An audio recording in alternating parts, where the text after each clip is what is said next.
공부에는 남들한테 거 아니야? 응? 남들은 이 좋은 날씨 놀러 가는데 우리는 열심히 공부해야 돼. 자, 우리 지난주 추석 연휴라서 이제 한 주 쉬었고, 우리 그러니까 한 2주 됐어요. 2주 됐는데 그 전에 뭐 공부했었죠? 재량행위라는 걸 공부했어. 응? 재량행 우리가 이제 일상생활에서도 뭐 재량이란 말 많이 쓰죠. 그래서 재량이란 건 이제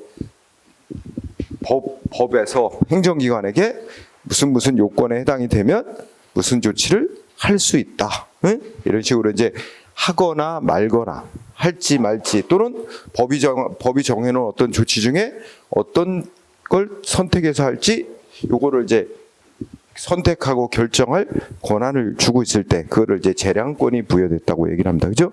근데 그 기본 취지는 아무리 법에서 행정기관에게 이런 조치를 할 수 있다, 해야 된다 이렇게 정해놨어도 그 무제한의 자유를 준 건 아니다. 그죠?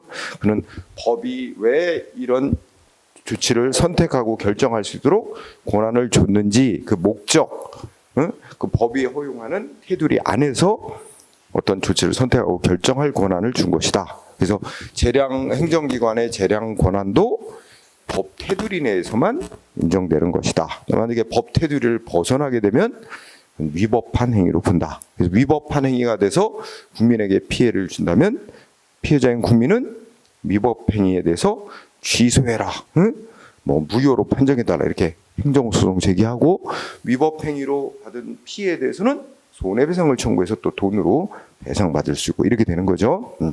그래서 구제 절차로 연결이 되는데, 지난 시간에 배운 재량권의 한계와 관련해서 우리가 재량권의 행정기관의 재량 권한 행사가 법의 한계를 벗어나서 위법으로 되는 경우를 크게 세 가지 정도로 이제 구분해서 얘기했죠. 재량권을 일탈한 경우, 남용한 경우, 그다음에 불행사하거나 제대로 행사하지 않고 고려해야 될 요소를 충분히 고려하지 않고 하는 혜택, 불행사라지 혜택, 그지? 여기 세 가지 유형이 있었어요. 그래서 일탈은 어떤 경우야? 법이 부여한 재량권의 한계, 외적 한계를 벗어난 경우를 일탈했다고 부른다. 그 외적 한계란 건 예를 들어서 뭐 위반하면 6개월 이내에 영업정지 시킬 수 있다 이런데 1년 영업정지 시켜서 법이 정한 테두리를 완전히 외적 테두리를 벗어난 조치를 한 경우, 그런 경우를 일탈했다 그러고, 또 남용했다는 말은 이제 법이 부여한 그 취지에 안 맞게 하는 거지. 그래서 보통은 우리가 이제 앞서 배우는 행정법의 일반 원칙에 안 맞게 필요 이상으로 과도한 조치를 했다든지 또는 불평등한 조치를 했다든지 또는 부당하게 결부시켜서 했다든지 뭐 이런 일반 원칙을 위반했을 때 남용했다 그러고, 그지? 불행사 혜택는 조금 아까 설명했고. 근데 이렇게 이제 학자들은 일탈과 남용 이런 걸 구분해서 말하는데 우리 대법원 판례는 그걸 명확히 구분해서 안 쓰고 있다. 결과적으로 다 위법이라는 점은 동일하다는 점에서 잘 구별 안 하고 혼용하고 있다. 그런 말을 배웠어요. 자, 오늘은 이제 이어서 여러분들 교재 259쪽에 거기 재량행위와 관련해서 조금 학문적인 논인데 판단 여지설이라는 독일에서 얘기되는 게 있어요. 그래서 이 판단 여지설이라는 게 시험에 자주 출제되는 건 아니에요. 아닌데 또 가끔 나오기 때문에 안 할 수는 없어. 그러면 이 제목을 갖고 한번 유출해 보자.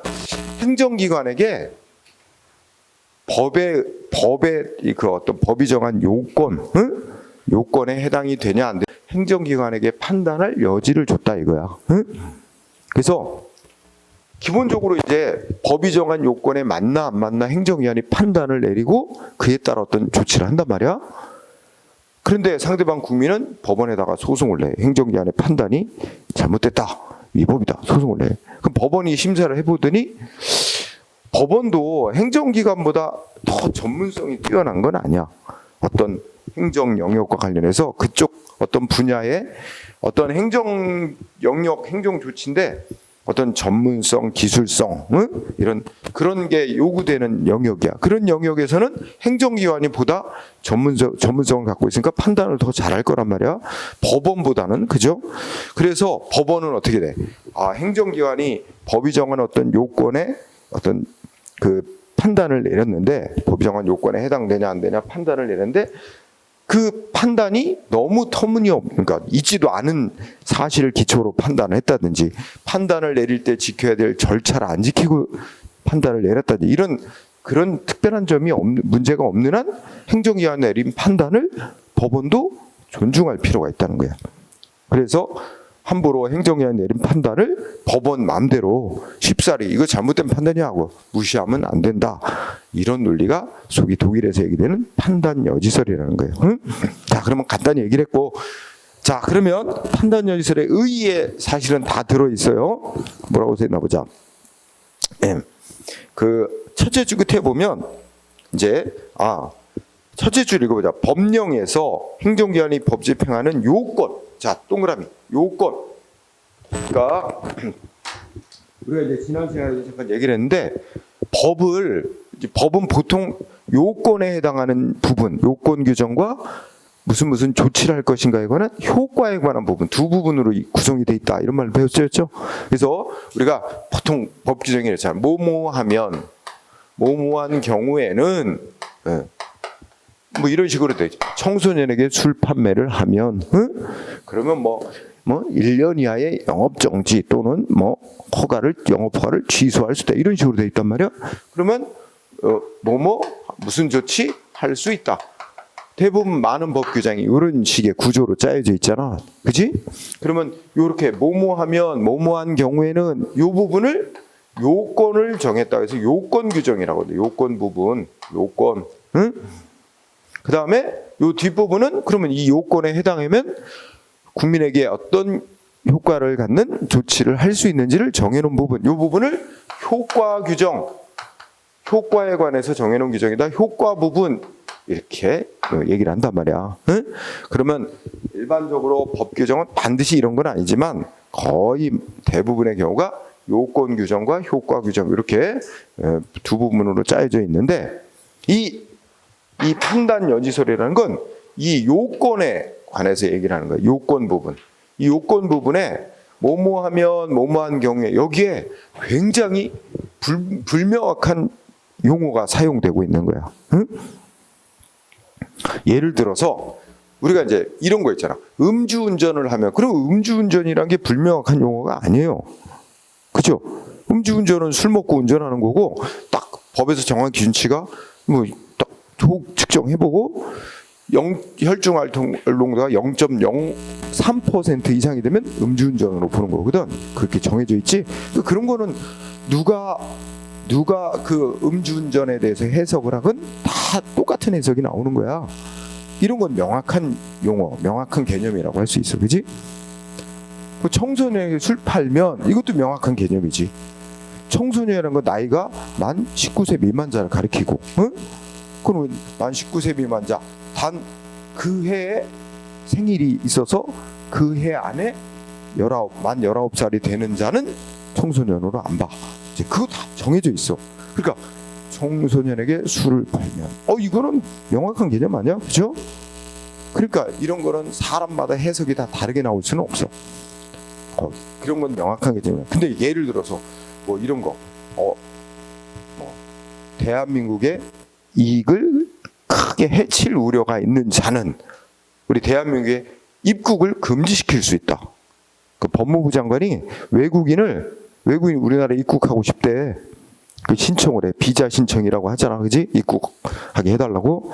그런데 검토를 해보더니 우리 법에, 출입국 관리법이라는 법에 대한민국의 이익을 현저하게 해칠 우려가 있는 자는 입국 금지시킬 수 있도록 그 금지 사유로 명시해놨어요.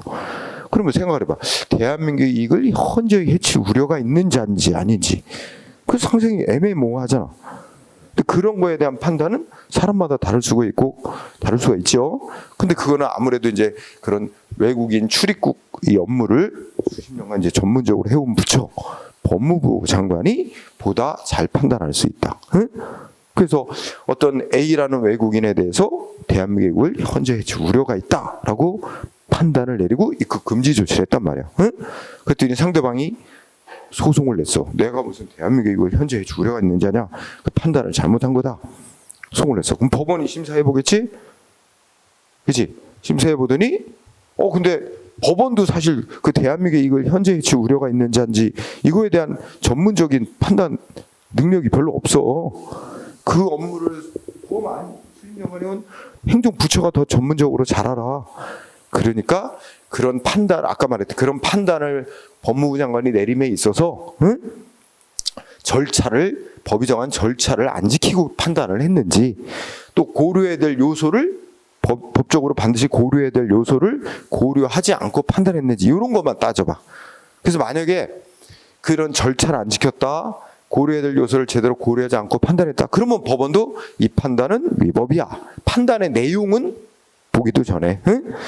다만 이제 절차를 제대로 지켰고 고려해야 될 요소를 제대로 고려해서 판단한 거다. 그러면 그 법무부 장관이 대한민국의 이익을 현재 해치 우려가 있다고 판단한 내용에 대해서는 법원도 별로 관여하지 않는다는 거야. 보다 전문성 있는 법무부 장관 행정기관의 판단을 존중해 줘야 된다. 그래서 그 판단은 적법이다. 이런 식으로 이제 결정을 해야 할 필요가 있다. 이런 주장을 하는 게 판단 여지서야. 지금 말한 거에 그 핵심 단어들을 보면, 자, 무슨 단어가 중요해? 첫째 줄에 요건. 이 판단 여지설이라는 이 주장은, 견해는 법 규정이 이렇게 두 부분으로 되어 있을 때, 요건과 효과 부분으로 되어 있을 때 이 요건에 관한 얘기야. 응? 그 다음에 첫째 끝에 무슨 단어? 불확정 개념. 응? 그 단어가 또 중요한 거야. 그러니까 이 법 규정의 요건에 어떤 단어, 어떤 용어가 쓰였을 때를 지금 논의의 출발점으로 삼는 거야? 불확정 개념. 이 불확정 개념, 불명확한 개념. 응? 그래서 사람마다 해석이 달라질 수 있는 그런 개념, 그런 용어가 사용되고 있을 때, 그지? 그럴 때 두 번째 줄 읽어봐. 그 행정청의 해석 판단. 자, 세 번째, 행정청의 판단은, 행정기관의 판단은 뭐라고? 이렇게 해석해도 되고 저렇게 해석해도 되는 재량이 아니래. 재량이 아닌 법개념. 여기 중요해. 재량이 아닌 법개념. 거기까지. 행정청의 판단은, 행정청이 내리는 판단은, 여기서 재량이 아닌 법개념이라면은 그 법의 취지에 맞게 가장 정확한 판단을 내릴 것이 요구되는 개념이란 말이야. 응? 야, 그리고 이걸 가만히 생각해 보면, 야, 법이 이렇게 돼 있지. 대한민국의 이익을 현재 해칠 우려가 있는 자는, 그랬는데, 그러면 이게 딱 결론은, 정확한 결론은 하나야. 대한민국의 이익을 해칠 우려가 있는 건지 아닌지, 그에 대한 정확한 결론은 어느 쪽이든 하나만 있는 거야. 그죠? 이렇게 할 수도 있고 저렇게 할 수도, 이게 아니야. 그러니까 재량이 아니라 법이 의도하는 정확한 하나의 결론을, 판단을 내릴 것을 요구하는 개념. 그래서 재량이 아니라 법 개념이다. 이게 중요한 거야. 그 법 규정의 요건에 쓰인 불확정 개념에 대한 해석 판단은 재량이 아니다. 법 개념이다. 응? 그러면 어떻게 되냐면, 여기서 이제 단어가 법 개념이라는 용어가 나왔는데, 법 개념이라는 말의 결론은 뭐냐면, 법이 입법자의 어떤 법 제정 취지, 목적, 응? 이거 법에서 사용하는 하나의 정확한 해석 판단, 이거는 물론 법을 집행하는 행정청이 먼저 판단을 하고 집행을 하겠지만, 법에 대한 최종적 해석 판단권은 법원에게 있거든. 응? 사법부인 법원에게. 그러니까 행정청이 내린 판단이 적법인지 아닌지, 이거에 대한 최종 해석 판단은 법원에게 달려 있어. 그러면 어떻게 된 거야? 행정청이 내린 판단도 이건 당연히 소송 대상이 돼서 법원의 심사 대상이 되는 거다. 그래서 중요한, 그 다음에 논점. 셋째 줄에 뭐라 그랬어? 응? 전면적인 사법심사의 대상이 되는 것. 이게 핵심이야, 셋째 줄. 거기까지 이해했어요? 사법심사 대상이 되는 거란 건 행정청이 내린 판단, 법개념이니까, 법개념에 대한 판단이니까 사법부, 법원이 당연히 제대로 판단을 내렸는지, 법에 맞게 제대로 판단했는지 당연히 심사할 대상이라는 거야. 응? 그런데 당연히 심사할 대상인데, 이제 마지막 거기 셋째 줄 끝에, 아무래도 법원은 중될 필요가 있어서 아까 말했듯이 법원이 심사는 당연히 하는데 절차 지키고 고려해야 될 요소 빠짐없이 고려해서 판단한 거다. 그러면 그 판단 내린 내용, 결론 자체에 대해서는 법원이 그걸 행정처의 판단을 법원이 마음대로 뒤집고 부정하고 이러면 안 된다는 거잖아. 그걸 존중해야 된다. 그러니까 사법심사가 제한 내지 배제된 필요가 있다. 이런 결론이야. 물론 그 정도. 이거 독일에서 생겨난 이론이야. 그러면 핵심은 다 한 거나 마찬가지예요. 그러면 다시 또 부연 설명한다. 자, 밑에 내용 동그라미 1번 보면, 그지? 법이 정한 요건에 법이 정한 요건을 해석 판단하는 경우에는 행정청의 재량이란 건 인정되는 게 아니다. 아까 법이 의도하는 정확한 하나의 결론을 내릴 것이 요구되는 거라 그랬지? 그래서 재량이 아니라 법 개념이다 하고 다시 한번 부연 설명했어. 그 다음에 2번까지, 그지? 법 규정의 요건에 사용된 불확정적 개념은 재량이 아닌 법 개념이다. 그러면 법 개념이라는 것에서 당연히 나오는 결론은 뭐라고? 법 개념이라는 말은 법적인 개념. 그거는 최종적인 법을 제대로 해석 판단했는가는 최종적으로 법원이 심사하게 돼 있는 거다. 그래서 당연히 법원의 심사 대상이 된다. 이게 두 번째 결론. 세 번째, 그 넘어가기 전에 요 용어를 좀 알아두자. 거기 보면 그 259페이지 맨 아래 에서 두 번째 줄 뭐라고 써있지? 따라서 중간쯤에 이 법 규정의 요건 부분에 사용된 불확정 개념을 해석 판단하는 문제는 여러 가지 선택 가능한 것 중에 하나를 선택하는 문제, 그런 재량의 문제가 아니라, 예를 들어서 아까 어떤 외국인이 있는데 이 사람이 과거에 범죄를 저지른 전력도 많고, 그죠? 등등 여러 가지 자료를 통해서 보니까 이 사람 한국에 들어오면 대한민국에 이걸 현재 해칠 우려가 있다. 여러 가지 사실 조사를 통해 한 후에 최종 결론을 내린 거 아니야, 그지? 그러면 마지막 줄에 사실관계를 평가를 통해 법이 의도하는 하나의 정확한 정당한 결정을 발견하기 위한 무슨 작용이래? 그 단어 법 인식 작용이다.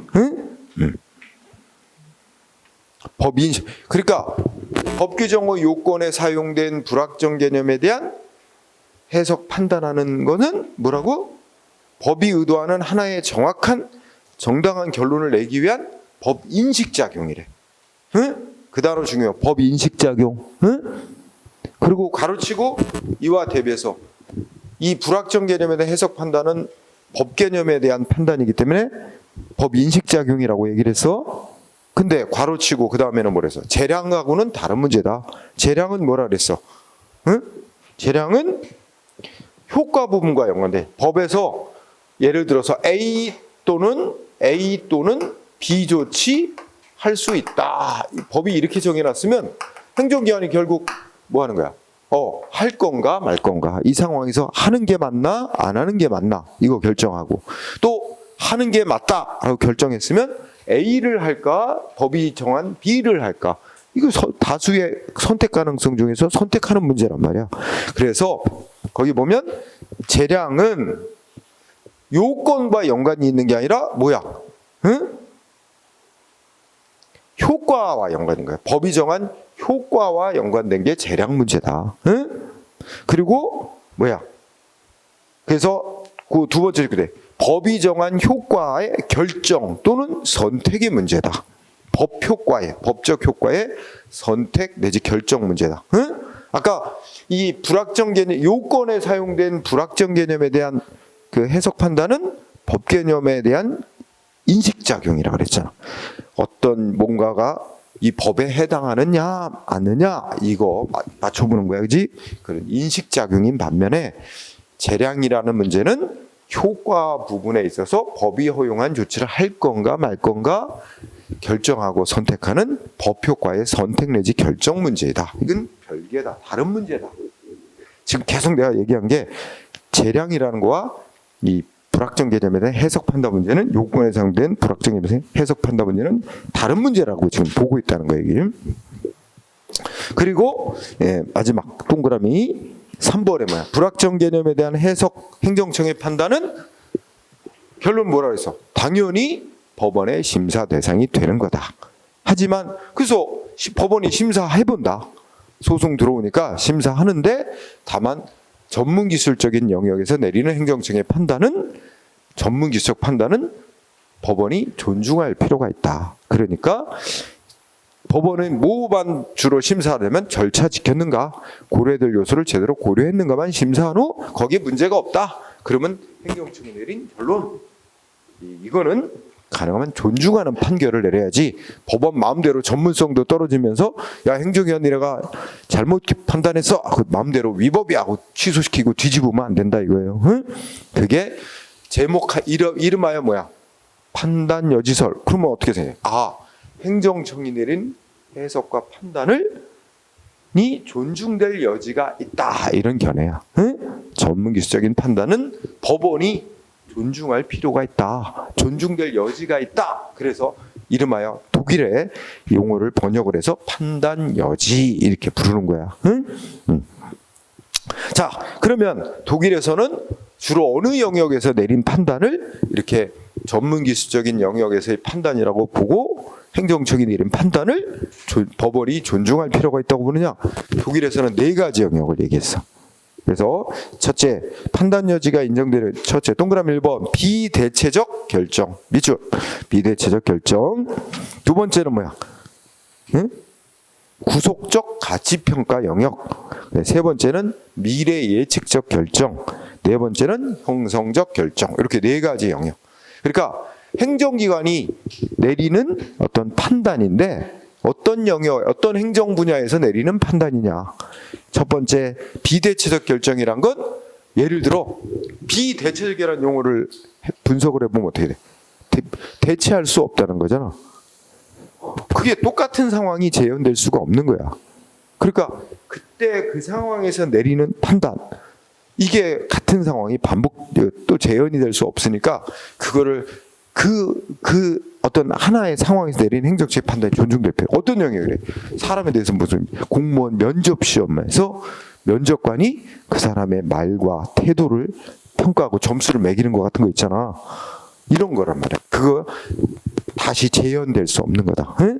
비대체적 결정. 그래서 이 면접관이 내린 이 판단, 물론 면접관이 점수를 왕창 낮게 줘갖고 그 사람 불합격했어. 그러면 상대방은 뭐라고 생각할 수 있어?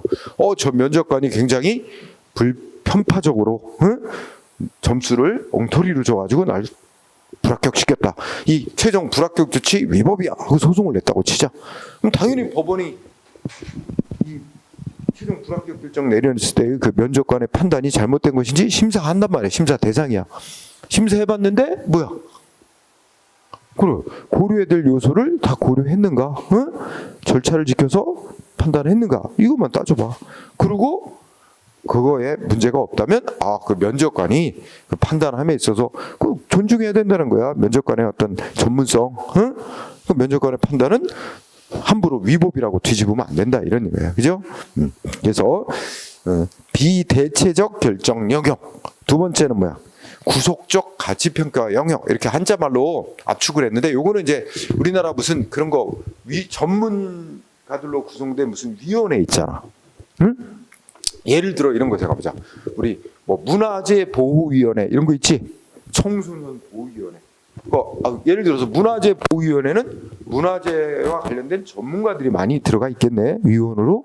그럼 거기서 예를 들어서 이 분필을 이거는 이제 국가의 어떤 보물로서의 가치가 높다.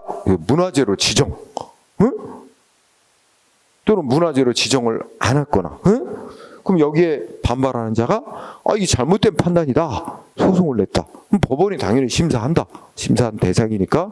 그렇지만 야, 법원의 판사가 문화재에 대해서 잘 알아? 어떤 게 문화재적 가치가 높은지 아닌지 잘 모르잖아.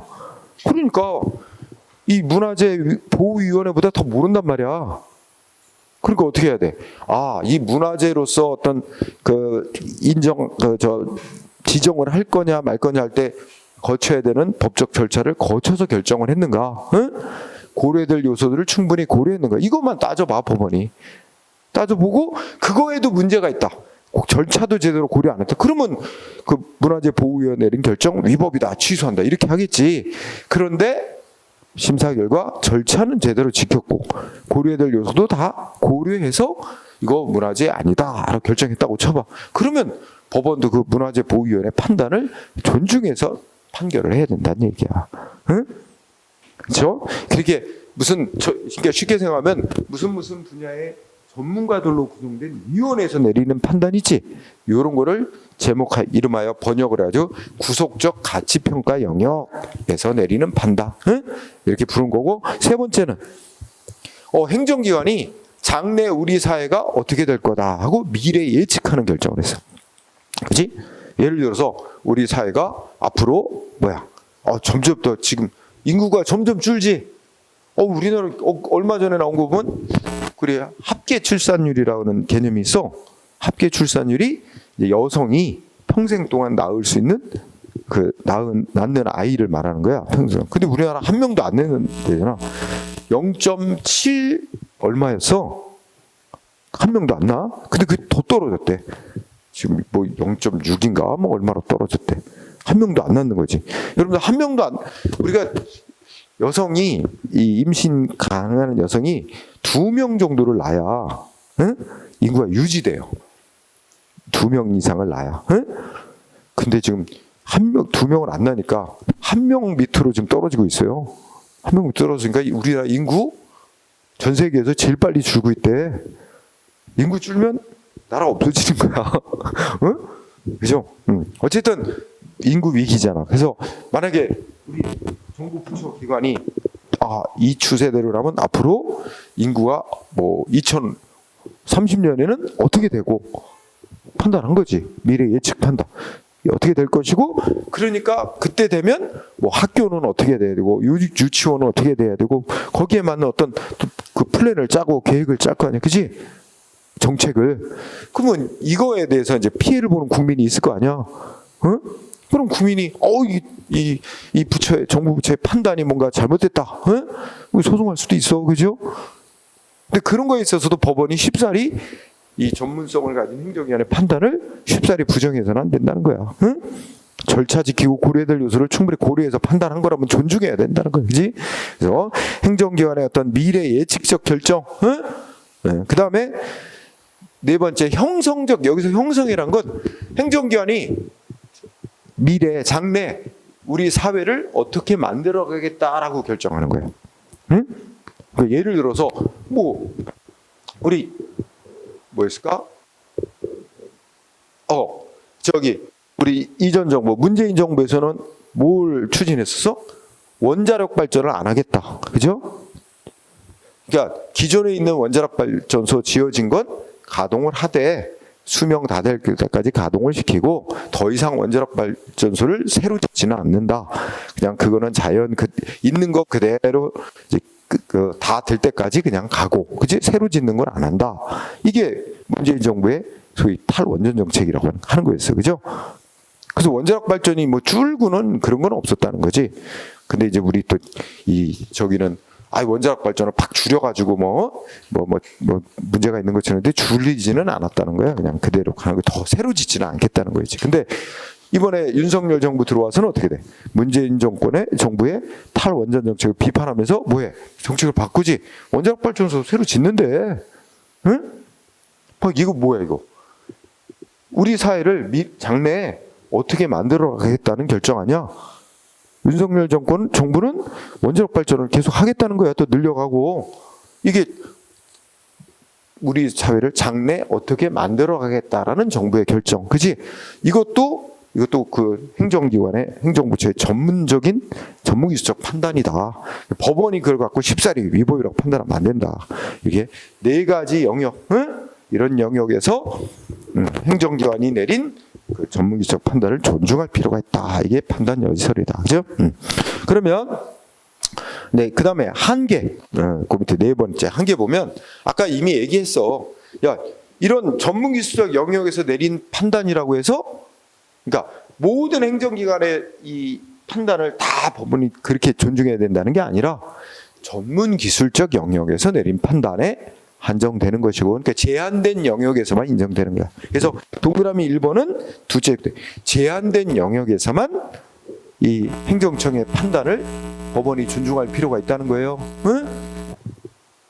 법원이 그 판단 내린 내용, 결론 이거는 별로 법원이 문제 삼지 않는다는 거야. 응? 전문기술적인 영역에서 내리는 제한된 영역에서의 행정청 판단을 존중해야 된다는 얘기. 그다음에 동그라미 2번은 아무리 전문기술적 영역에서 행정청이 내리는 판단이라도 뭐에 문제가 있으면 당연히 법원이 심사한다 그랬지. 심사해본 결과 뭐에 문제가 있으면 절차도 제대로 안 지켰네, 고려해야 될 요소도 제대로 고려를 안 하고 판단을 내린 거네. 그러면 그건 법원이 취소, 위법이다, 취소 판정 내린단 말이야. 응? 최소한 법원이 아예 이 심사를 전혀 안 한다는 게 아니라 절차라든지 고려해야 될 요소를 고려했는지 이 정도는 당연히 그건 심사한다는 얘기입니다. 응? 그래서 거기도 통과가 안 되면 그러면 행정청의 판단은 법원에 의해서 부정될 수밖에 없는 거야. 응? 그 얘기를 한 거고. 그 다음에 마지막 결론. 자, 그러면 지금까지 한 얘기는 독일에서 주로 논의되어 온 거야. 응? 독일에서. 그래서 근데 우리나라에서는 이제 우리나라 행정법은 다 독일 거 베껴가지고, 응? 독일에서 먼저 논의하면 또 우리도 따라서 논의하고 그래요. 우리나라 그 헌법, 행정법 다 독일 거를 다 베껴온 거예요. 응? 그래서 자, 우리나라에서는 그러면 이 판단 여지 이 설이라는 거를 우리나라는 받아들이고 있느냐? 학자들은 받아들여요. 학자들은 논란이 있는데, 자, 여기서 정리하면 우리 학자들의 견해가 이제 서로 다른데, 그래도 많은 학자들이 지지하는 견해를 다수설 또는 거의 대부분의 학자들이 지지하면 통설 그래요. 응? 다수설, 통설 그러는데, 그러면 동그라미 시작하기 전에 독일 얘기를 먼저 해. 독일은 어떻게 한다? 지금 얘기했듯이 재량이라는 거와 판단 여지라는 건 별개다, 다른 문제다, 그죠? 이렇게 구별한다 그랬죠? 그래서 재량은 법 규정의 효과 부분에 있어서 선택하고 결정할 수 있느냐의 문제일 뿐이고, 지금 이게 판단 여지라는 문제는 법 규정의 요건 부분에 있어서 어떤 현실의 사안이 법이 정한 요건에 해당이 되느냐 아니냐에 대한 법인식적 판단에 해당하는 문제라서 별개다, 구별해서. 그래서 독일에서는 이걸 구별하는 게 대세입니다. 응? 독일은 재량이라는 거와 판단 여지를 구별한다. 우리나라는 거기 밑에 보니까, 다음 페이지 보니까 우리나라는 어떻대? 두 번째 줄. 자, 두 번째 읽어보자. 우리나라의 경우는 학설은 견해 대립이 있어요. 응? 근데 견해 대립인데 거기다 가필해놔. 다수설은 구별을 하자 그래. 다수설은 구분합니다. 응? 구별을 하는 입장이 다수 학자들의 입장이야. 응? 재량이라는 거와 판단 여지라는 건 다른 문제다. 응? 그런데 셋째 줄 앞머리, 둘째 줄 끝에서 우리 대법원 판례, 이게 제일 중요하지. 대법원 판례는 구별한다, 안 한다? 안 한다. 우리 대법원 판례는 구별 안 하고요. 다 재량행위, 우리가 앞서 배운 재량행위 논리로 다 해결합니다. 재량행위 논리로 해결해도 결론은 달라지는 건 없어요. 여러분들 생각해봐. 우리가 앞서 배운 재량행위 이론에 의하면 법에 의해서 행정기관에게 재량이 주어진 거로 보자. 그런데 그것도 법적 테두리 안에서 행사해야 되는 거지, 재량권도. 근데 그 행정위원회 어떤 재량권을 행사해서 어떤 판단 결정을 내렸어, 국민한테. 근데 국민이 위법이하고 소송을 냈어. 그러면 재량행위라는 이유만으로 재판에서 제외되는 건 아니니까 재판해야 돼. 그럼 법원이 심사한 결과 뭐야? 재량권의 한계를 벗어났나 아니나 심사하고 한계를 벗어나지 않았으면 행정처의 판단 적법하다. 재량권 일탈남용하지 않았다. 적법 유지시키잖아 법원이. 근데 한계를 벗어났다 그러면 위법 취소하고 이러잖아. 그럼 그러면 아까 판단 여지 이론에 의하면 일단 행정청의 판단 잘못됐다. 소송 들어가면 법원이 일단 다 심사. 다면 어떻게 돼? 뭐 절차 지켰나? 뭐 고려될 요소 고려했나? 하더니 그거 다 고려하고 내린 판단이래. 그 행정적인 판단 적법. 그대로 결론이고. 그 절차도 안 지켰네? 위법 취소한단 말이야. 그럼 뭐 재량 행위 이론으로 설명하던 법 규정의 요건을 재량이 아닌 법 개념이다. 그건 재량과 구별되는 거다라고 판단 여지론으로 이렇게 논리적으로 전개하든 재량으로 보든 결론 달라지는 건 없다. 국민의 입장에서 보면 결과적으로는. 그러니까 굳이 뭐 결과적으로는 아무것도 달라지는 그건 없는데 뭘 그걸 구별하냐. 그냥 다 재량행위 이론으로 설명해도 다 똑같은 결론에 도달한다. 이게 구별 부정설이야. 구별할 필요가 없다. 판례는 그런 시각이야. 우리 대법원은. 근데 학자들은 좀 다르다. 아까 말했듯이 법 규정의 요건은 아까 불명확한 개념에서 대한민국의 이익을 현재에 해칠 우려가 있는 거면 있는 거고 아니면 아닌 거고 정확한 결론은 하나지. 어떻게 여러 가지 선택 가능한 것 중에서 하나를 선택하면 되는 그런 재량하고는 다른 문제지 않느냐. 그러니까 결론적으로 아무 차이가 없더라도 논리적으로 이론적으로 보자면 그건 다른 문제니까 구별하는 게 맞다. 논리적인 얘기를 하는 게 학자들의 견해. 그치? 그래서 오늘 제가 하면 구별 긍정설이 다수설 여기 잘 읽어봐. 구별 긍정 다수설은 지금 얘기했지? 응?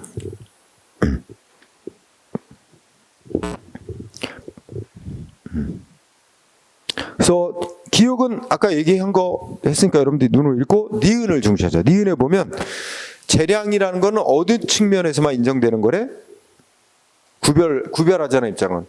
법이 정한 요건에 관해서는 행정기관의 재량이 없는 거고 효과 부분에 있어서만 행정기관의 선택 결정권이 있는 거다. 그러니까 재량이란 건 요건 부분에는 없고 법이 정한 효과를 선택하고 결정하는 그 부분에서만 인정되는 것인 문제에 반해 첫째 줄 중간 끝에 판단, 이른바 행정청의 판단이 존중될 여지가 있다라고 하는 판단 여지 문제는 법이 정한 요건에 관한 인식의 문제다. 그걸 다시 한번 우리 복습하는 거 마찬가지. 재량하고 판단 여지하고 구별. 따라서 두 번째 줄. 둘은 뭐야? 그 인정되는 근거와 내용이 등이 다른 문제이기 때문에 구별하는 게 타당하다. 그리고 시험 문제에 쓰인 문구 그대로야. 니은번. 그러나 구별 부정설은 괜히 뭐 이론적인 의미만 있을 뿐 실익은 없다. 결과적으로는 다른 결론이 나오는 거 하나도 없는데 뭘 구별하냐?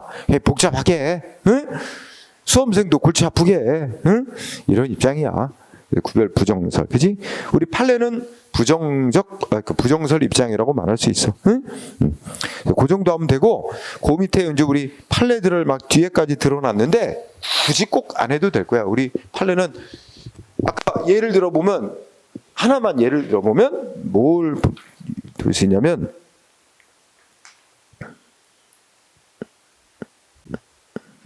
3번을 보면 3번이나 4번이나 3번 판례 한번 읽어봐. 외우지 마. 이거는 체크 안 해도 돼. 한번 읽는 정도로 충분해. 자, 3번을 보니까 행정청이 즉 행정기관이 뭐 매장 문화재의 원형 보존이라는 목표를 추구하기 위하여 문화재 보호법 등 관련 법에 정하는 바에 따라 내린 전문 기술적 판단. 그지? 그러니까 뭐 문화재 청장이 이런 거 한 거지. 예를 들어서 어떤 기업이 건설 회사가 뭐 건설을 하다가 땅을 팠는데 거기에 막 땅 속에 뭐 유물이 발견된 거야. 그러면 건설회사 문화재 보호법에 따라 바로 문화재청에 신고를 해야 돼요. 그 문화재청에서 나와. 그 조사에 매장된 유물들이 얼마나 문화재적 가치가 있는지 이런 걸 다 조사해. 조사한 뒤에 어떻게 돼? 야 여기는 이거 매장문화재 이거 되게 유물 가치가 매우 높은데 그럼 어떻게 해야 될까? 뭐 이거 다 발굴을 해서 딴 데로 옮겨갖고 보관할 수도 있고 어떤 판단을 내냐면 야 이거는 그 밑에도 또 엄청난 유물이 묻혀 있을 수 있고 이거 지금 파내는 거가 타당하지 않아. 그냥 다 덮어 그대로 보존 이런 결정을 할 수도 있어요. 만약에 여기 땅 파면 안 된다 그대로 유물을 땅에 묻힌 채로 보존해야 된다 이런 결정을 내려봐. 그러면 건설회사 막대한 피해야. 건설회사 그 땅에 건설 공사를 해야 되는데 공사 못하게 막히는 거 아니야. 그럼 반발하지. 그죠? 아니 이거 파가지고 유물 꺼내서 딴 데서 이거 보존하면 되는 거지. 이 땅에다 왜 묻는 거로 결정을 하느냐. 그냥 묻어놓는 거 원형 보존. 응? 이런 결정을 하냐. 그 건설회사에 열받는단 말이지. 소송 같은 거에. 근데 법원은 어떻게 돼? 그러면 그 문화재청장이 그런 땅에 그대로 묻어놓는 원형 보존 결정을 내림에 있어서 어떤 관련 다 무슨 위원회 절차를 거쳤느냐, 고려돼서 고려했냐 이거 따져본 뒤에 그랬다면 문화재청장의 어떤 그 최종 결론을 존중해야 될 필요가 있다는 거지, 그지? 판단 여지 이론에 의하면 그렇게 설명이 되는 거고, 그지? 근데 우리 대법원은 재량행위라는 논리를 설명해. 그래서 읽어봐, 똑같아 결론이. 그래서 문화재청장이 이런 문화재 보존과 관련해서 내린 전문기적 판단은 특별히 다른 사정이 없는 한 이를 최대한 법원이 어떻게 돼? 존중해야 할 필요가 있다. 응? 이렇게 하면서 그 신라 시대의 중요한 역사 문화적 유적이 다수 소재한 지역에 위치한 그 고분에 대해서 그 파내는 거 발굴 불허가 결정을 내린 거야. 문화재청에. 이거에 대해서 이거는 재량권의 범위를 벗어난 결정이 아니다. 적법한 결정이다라고 결론. 그러니까 판단 여지설에 의해도 결론은 똑같이 나와. 적법이라고, 그지? 근데 이게 우리 대법원은 그 재량권의 논리를 설명하면서 역시 결론은 똑같이 적법이라고 내린 것뿐입니다. 응? 이거 하나만 봐도 논리는 이해할 거야. 됐어. 그 정도 하면. 그래서 판단 여지 모르면 안 되고, 그죠? 시험에 이걸 단독으로 내는 문제도 간혹 있었는데 드물고 재량행위에 관해서 물어보면서 한 줄 지문으로 넣거나 그런 정도 됩니다. 응? 그래서 그 정도로 네. 여기까지 하고, 자, 우리 오늘 보니까 처음 보는 얼굴인데 굉장히 추상적이고 어려운 얘기부터 들어갔고, 야, 행정법이 다 이런 건가 이렇게 생각하는데 그렇지 않습니다. 지금 첫 시간 한 얘기는 조금 추상적이고 한 얘기였어요. 이제 조금 더 현실적이고 좀 이해하기 쉬운 구체적인 주제로 돌아옵니다. 그래서 쉬는 시간을 갖고 264쪽에 이제 행정행위 내용별로 분류하는 거. 그래서 우리가 이제 일상생활에서 많이 접하는 뭐 영업 허가 그다음에 뭐 인가 이런 거 제도를 공부하도록 합니다. 자, 쉬는 시간 가집시다.